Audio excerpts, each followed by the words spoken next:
Bonsoir à tous, chers amis. Aujourd'hui, j'invite tous ceux qui ont des problèmes de mobilité au niveau du cou à se joindre à nous devant leurs écrans YouTube. Douleurs au cou, tension dans la nuque, ainsi que des maux de tête et des vertiges. L'engourdissement des mains aussi. Aujourd'hui, nous allons parler de la manière de restaurer la mobilité du cou et de la façon correcte d'étirer les muscles du cou. Parce que très souvent, la première chose à laquelle pensent tous ceux qui ont des problèmes de cou, c'est qu'il faut l'étirer. Parce que si l'on ressent une tension, beaucoup pensent que la première chose à faire, c'est d'étirer. Mais c'est une erreur. Mais on ne peut pas vous arrêter, vous voulez quand même étirer. C'est pourquoi il faut vous montrer comment le faire correctement et quels muscles il faut étirer. Parce que la pire chose que vous puissiez faire, c'est d'étirer l'arrière du cou de cette façon. La façon la plus courante d'étirer le cou est de tirer l'arrière de la tête vers le bas. Pourquoi ? Parce que pendant un moment, ça semble soulager, mais de cette façon, avec le temps, votre tête commence à se déplacer de plus en plus vers l'avant comme ça. Parce que vous n'étirez pas les bons muscles, ceux qu'il faut étirer. Et lesquels faut-il alors ? Demanderez-vous. Nous allons maintenant les énumérer. Les muscles les plus courts sont ceux qui ont tendance à se raccourcir dans le cou. Aujourd'hui, nous allons parler d'ailleurs du raccourcissement des muscles et de la façon de l'éliminer. Mais pour restaurer la mobilité du cou, il faut aussi rétablir le tonus des muscles, leur volume, et restaurer la mobilité des articulations entre les vertèbres. Ici, ce sont les articulations intervertébrales. Les voici, elles doivent toutes bouger. Il faut aussi restaurer l'élasticité des muscles. Nous allons maintenant faire cet étirement ensemble, et un autre aussi. Une partie des exercices consiste à restaurer la biomécanique des mouvements, l'activation correcte et séquentielle des mouvements musculaires. C'est donc un autre type d'entraînement. Il existe donc plusieurs types d'entraînement, pour l'étirement, pour le renforcement, pour la restauration de la mobilité, pour la restauration de la biomécanique des mouvements. Voilà. J'ai préparé tous ces exercices pour vous, le lien se trouve dans la description. De plus, je vais maintenant commencer un cours complet qui sera prévu pour toute une année. Également, via ce même lien, des exercices seront publiés chaque semaine étape par étape, ce qui permettra de rétablir non seulement le cou, mais aussi toute la colonne vertébrale et les autres articulations. Alors, les amis, rejoignez-nous. Pour ceux qui en ont envie, je vous y attends chaque semaine. De nouvelles vidéos seront publiées avec des exercices, des explications et aussi sur la façon de déterminer quoi faire, y compris le diagnostic. Et nous répondrons aussi régulièrement à vos questions là-bas ensemble. Voilà. Et maintenant, nous revenons à nos muscles. C'est la première chose. Qu'est-ce que nous devons vraiment étirer ? Énumérons-les dans un certain ordre, mais pas par importance. Ils sont tous importants. À quelle fréquence leur raccourcissement se produit-il ? Le premier, c'est le muscle élévateur de l'omoplate. Il se trouve juste ici. Elle prend son origine sur les premières vertèbres cervicales, les 4 premières vertèbres cervicales, et elle s'attache à l'angle de l'omoplate. Que se passe-t-il lorsqu'elle se raccourcit ? Il y a une élévation des omoplates vers le haut et un léger déplacement vers l'avant. Dans ce cas, la tête commence aussi à s'enfoncer légèrement dans les épaules, et visuellement, chez les personnes dont le muscle élévateur de l'omoplate est raccourci, le cou paraît plus court. Mais en réalité, ce n'est pas le cou qui raccourcit, c'est simplement que les épaules commencent à se lever et la tête à avancer. Elle avance également lorsque, en même temps, les muscles scalènes se raccourcissent. Il y en a 3, le scalène antérieur, le scalène moyen et le scalène postérieur. Elle a une zone d'origine plus étendue, c'est-à-dire que le muscle scalène antérieur est un peu plus fin. Le moyen est un peu plus large. Quelle est sa particularité ? C'est que le faisceau vasculo-nerveux passe entre eux et lorsqu'ils se raccourcissent, les nerfs qui vont vers le bras sont très souvent comprimés. Qu'est-ce que cela provoque ? Au début, cela provoque un engourdissement nocturne dans une certaine position, par exemple lorsque le bras est dans une certaine position, ou lors d'une rotation de la tête. Avec le petit pectoral, c'est une cause très fréquente d'engourdissement et de faiblesse dans le bras. Ensuite, plus tard, le raccourcissement de ces muscles provoque une faiblesse musculaire qui se manifeste d'abord à l'effort, puis même au repos. Exemple, on lâche quelque chose, ça tombe. L'une des causes les plus fréquentes est le raccourcissement des muscles scalènes antérieurs et moyens. De plus, lorsque le muscle élévateur de l'omoplate et les muscles scalènes sont raccourcis, il y a une forte limitation de la mobilité du cou. Pourquoi ? Parce que, comme nous le savons déjà, le muscle élévateur de l'omoplate commence à partir des 4 premières vertèbres cervicales.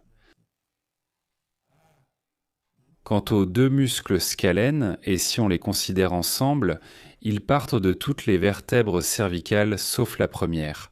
Ils s'attachent de la 2e à la 7e vertèbre cervicale. Et lorsque ces muscles se raccourcissent, une limitation de la mobilité apparaît. Comment cela va-t-il se manifester ? Il y aura une limitation des rotations, il y aura une limitation des inclinaisons. Lors de l'inclinaison, lors de n'importe quel mouvement en général, il peut y avoir différents craquements, de la douleur. Dans certains cas, lors de mouvements brusques, il est possible. C'est-à-dire qu'on tourne la tête une fois, quelque chose craque, et la tête reste dans cette position. Cela arrive aussi. Des spasmes soudains de ces muscles provoquent également une sorte de fixation des vertèbres cervicales dans certaines positions. Ensuite, ils ne peuvent plus faire le mouvement inverse. Quand les muscles se détendent, le mouvement redevient possible. Alors les amis, comment faut-il maintenant étirer ces muscles ? Comment les allonger ? Donc ce sont précisément ces muscles-là qu'on peut vraiment étirer, contrairement aux extenseurs du cou, c'est-à-dire contrairement à cet exercice-là. Pourquoi tout d'abord a-t-on envie d'étirer l'arrière du cou ? Parce qu'on veut étirer cette zone sous-occipitale, qui est très souvent tendue. Mais encore une fois, pourquoi est-elle tendue ? D'abord à cause du muscle élévateur de la scapula. C'est-à-dire que sa tension peut justement provoquer une tension réflexe dans la région occipitale, voire des maux de tête à l'arrière de la tête, à la tempe, ou même au niveau pariétal. Mais aussi lorsque la position de la tête change, quand elle commence à avancer comme ça, une surcharge se produit sur ce groupe de muscles sous-occipitaux. Que doit-on faire maintenant ? Regardez, si nous faisons attention à la façon dont notre cou peut bouger, il n'y a pas beaucoup de mouvement. Qu'est-ce qu'on peut faire avec le cou ? On peut l'incliner vers l'avant, fléchir le cou, n'est-ce pas ? La tête et faire un mouvement vers l'arrière. C'est-à-dire, c'est la flexion et l'extension. Ce sont les 2 premiers mouvements. Les 2 suivants, ce sont l'inclinaison d'un côté, l'inclinaison de l'autre côté, à droite et à gauche. Le mouvement suivant, le 3e, ce sont les rotations. Une rotation d'un côté, une rotation de l'autre côté. Donc, en combinant ces 3 mouvements, nous pouvons étirer certains muscles. Si nous inclinons simplement la tête sur le côté, ici, c'est surtout la partie supérieure du muscle trapèze qui va s'étirer. Et selon que nous inclinons un peu vers l'avant ou un peu vers l'arrière, la charge va alors changer. C'est-à-dire si nous avons incliné la tête sur le côté et ensuite fait un mouvement légèrement vers l'arrière. C'est ici que commence l'étirement du scalène moyen et un peu du scalène antérieur. Donc, comment étirer le premier muscle scalène ? On fait un mouvement de la tête sur le côté. Il ne faut pas forcer. Vous avez incliné la tête, n'est-ce pas ? Elle n'atteindra pas votre épaule à moins que vous ne leviez l'épaule vous-même. Donc vous avez fait le mouvement, ça ne va pas plus loin, c'est suffisant comme ça. Arrêtez-vous ici. Maintenant, faites un 2e mouvement vers l'arrière. À partir de la position où vous avez déjà incliné la tête, faites le mouvement en arrière. Et dans cette position, la charge passe sur le muscle scalène. En cas de raccourcissement du muscle scalène, il est possible qu'à ce moment-là, vous ressentiez une certaine tension ici, le long du bras ou un engourdissement dans le bras. Et si vous avez une hernie dans ces positions, il y aura une douleur aiguë. Arrêtez-vous, cet exercice ne vous convient pas. Ceci est précisément destiné à ceux qui ont un raccourcissement musculaire. En phase aiguë ou en cas de hernie importante, évitez les étirements et privilégiez le renforcement musculaire. Nous le ferons ensemble. Alors, premièrement, penchez la tête, puis faites un mouvement vers l'arrière. Autrement dit, relevez le menton. Tous les mouvements doivent être effectués de manière à ne pas provoquer de douleur ni d'inconfort. L'amplitude des mouvements doit être suffisante, mais il ne faut rien faire qui cause de la douleur. Il doit y avoir une légère tension. Il ne doit pas y avoir de forte tension dans ces exercices. N'essayez pas d'étirer le muscle au maximum. La tension est souvent plus forte le premier jour, puis baisse le lendemain. N'essayez pas d'augmenter la tension. Une légère petite tension suffit, surtout lorsque vous ne faites que commencer à essayer. C'est la première chose que nous avons faite ensemble. Inclinaison et extension. La deuxième option, c'est lorsque vous faites d'abord un mouvement vers le haut, puis vous commencez à incliner. Ici, le muscle scalène antérieur sera davantage étiré. Donc la différence, regardez, c'est que si vous avez d'abord incliné la tête, puis l'avez penché en arrière, ici la tension sera plus importante sur le muscle moyen, le scalène moyen. Mais si vous avez d'abord penché la tête en arrière parce que l'amplitude est plus grande ici, puis que vous commencez à incliner, ce sera le muscle scalène antérieur qui sera davantage étiré. Voilà. Mais essayez de ne pas lever l'épaule à ce moment-là.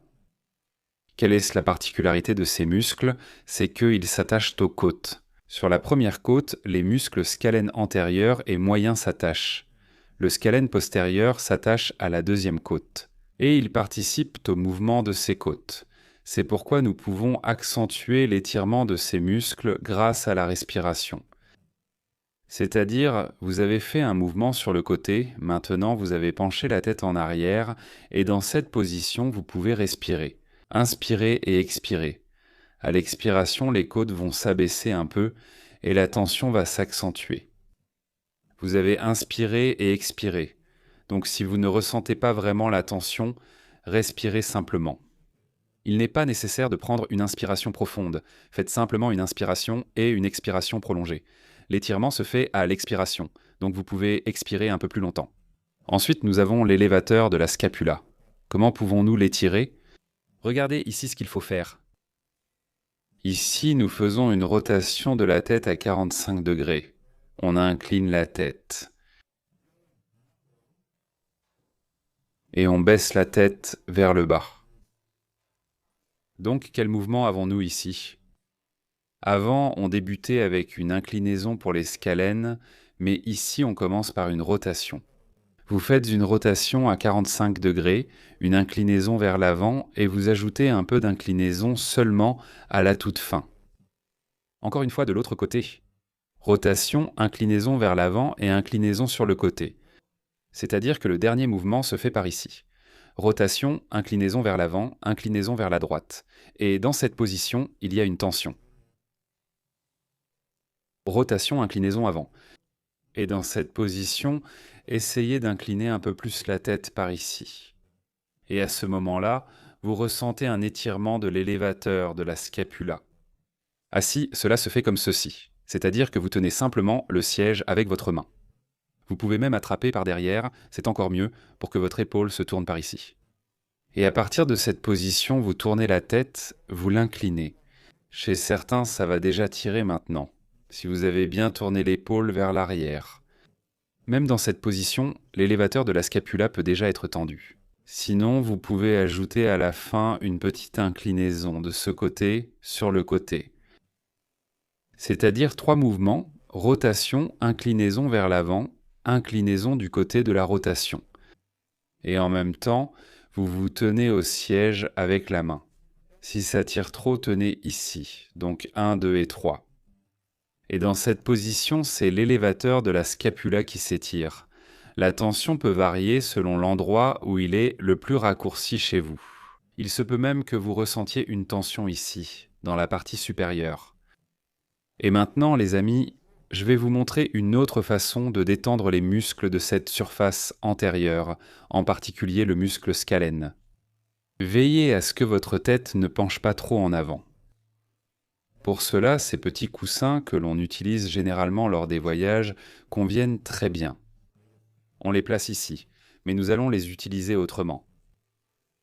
Vous prenez pour commencer un coussin, ici vous pouvez choisir, vous pouvez en prendre 2 tout de suite.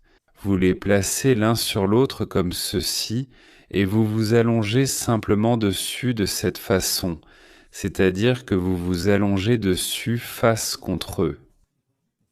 Et il se trouve que la tête, elle se situe par rapport, disons, aux épaules et au reste de la colonne vertébrale. Votre tête va se soulever comme ceci, et en même temps, vos muscles scalènes vont se détendre. Dans cette position, vous pouvez rester allongé et placer vos bras comme vous voulez. Au début, vous pouvez ressentir une tension dans la partie supérieure, dans la partie moyenne de la colonne thoracique. C'est précisément là où vous manquez de mobilité. Et grâce à cela, votre mobilité dans la région thoracique de la colonne vertébrale va s'améliorer. Parce que très souvent, lorsque la tête avance trop, la région thoracique de la colonne vertébrale cesse de bouger. Et donc, grâce à cet exercice, de cette manière, vous pouvez le faire pendant 1 minute au début, puis 2, et progressivement jusqu'à 5 minutes. Petit à petit, le cou commencera à prendre la bonne position, celle dans laquelle il doit se trouver. Cet exercice conviendra bien à ceux dont la tête est fortement avancée vers l'avant comme ceci. Et lorsque vous vous allongerez de cette manière, votre mobilité va s'améliorer. C'est dans cette partie de la colonne thoracique que les vertèbres vont se redresser. C'est précisément cette zone de la colonne, cette partie supérieure qui est très souvent raide et peu mobile. Et il est très difficile d'y restaurer la mobilité. Cet exercice, justement, restaure très bien cette mobilité. Après cet exercice, vous remarquerez que cette partie, toute la zone avant, justement la région des muscles scalènes, se détend bien. Et c'est comme si votre cou devenait même un peu plus long après cela. Alors les amis, essayez cette série d'exercices pour étirer les muscles du cou, mais faites-le prudemment. L'étirement tout de même, il est indispensable de combiner l'étirement des muscles avec le renforcement musculaire et la restauration de la mobilité des articulations entre les vertèbres. Et j'ai encore préparé ces exercices pour vous, le lien est dans la description. Allez voir. Si vous les combinez, alors la mobilité se rétablit bien mieux, parce qu'il faut absolument que les muscles soient forts. Rien ne se raccourcit tout seul, le raccourcissement se produit toujours parce que quelque chose s'est affaibli quelque part et un autre muscle prend la charge à sa place. Eh bien les amis, à la prochaine.